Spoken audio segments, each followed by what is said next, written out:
So the timeline, we've talked a lot about what early adopters have done and where we're taking this, and it really is about trying to create a movement and providing it to the marketplace and see if it catches on. I mean, it seems as if we're having some great early success. There's a lot of feedback that we're getting, a lot of folks that are indeed adopting it, but we recognize this is going to take time. It has to be something that people are comfortable with, and as more people adopt it, it will create that momentum, and that's really the goal here. And certainly, we've had a lot of questions, what about the regulations? It's known as a continuing care retirement community in, state by state. The thought there is, as it reaches a critical mass, that can then be tackled at that point. But the goal right now is really just to create that sense of adoption and, community by community, incorporating it into the discussion as they see fit. So where should you start?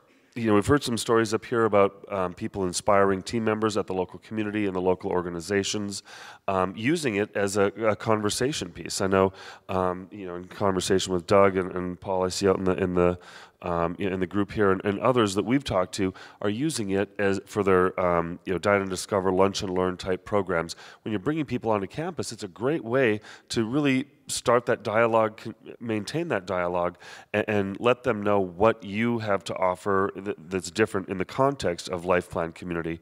And then inspiring residents. That's certainly important as well. To have the conversation with your residents. Chris had some great comments. There. We were having dinner last night with a gentleman, Tim Johnson, from Fraser Meadows in Boulder. Some of you may know him. And he was saying that the residents really were not responding well and were not necessarily embracing it, and he wasn't so sure about it either. But he had brought some board members to the Leading Age Conference in Boston, and the board members are the ones that really got excited. And they were... at the board meetings, I was open up with certain statements, and embedded in those statements is continuing care retirement community, those words, and the board chair kind of gleefully caught himself every time he would come to that and replaces that with Life Plan Community. So they've just started really socializing it, in that instance, from that point. But really, as with any name, as with any change, you have to just get used to it. And I know that probably sounds a little trite or sounds a little, whatever, but it is about just socializing it, getting used to it, and using it in the context that it should be, and that's really where it needs to start. We've talked about the communications audit. That's something that would be a great place to start. Looking at all of your materials, your public relations activities, all of your media,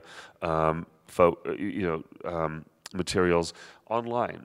That's a great way to incorporate it into your website, into your social posting, those sorts of activities, and then certainly advertising materials. So take a look at wherever you're communicating who it is you are, what it is you offer, and think about how can I weave this in. And certainly when it comes to online, I'm sure most of you do work in search. I mean, that's kind of the new yellow pages, is really thinking about how are people going to find me, how are people going to find my community online.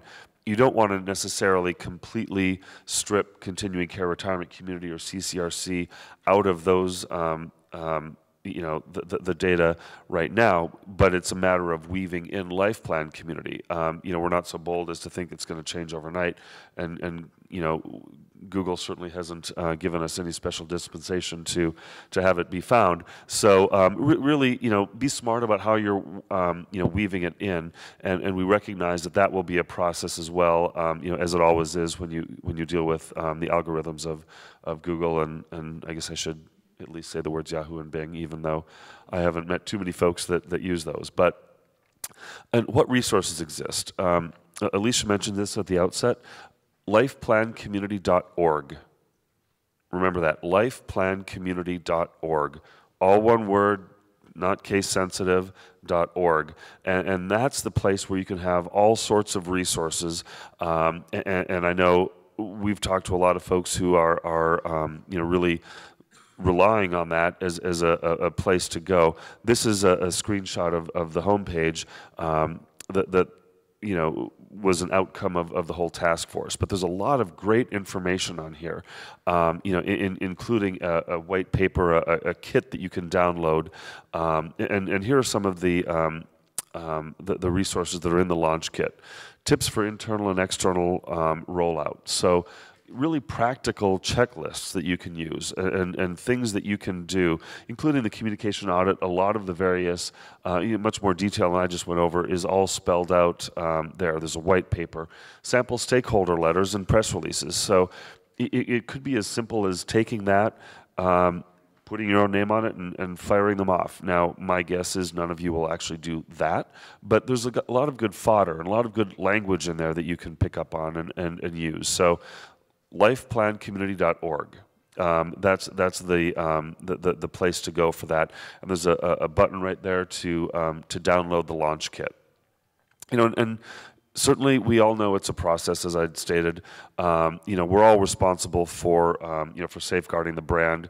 We want to make sure that it is Life Plan Community, not LPC.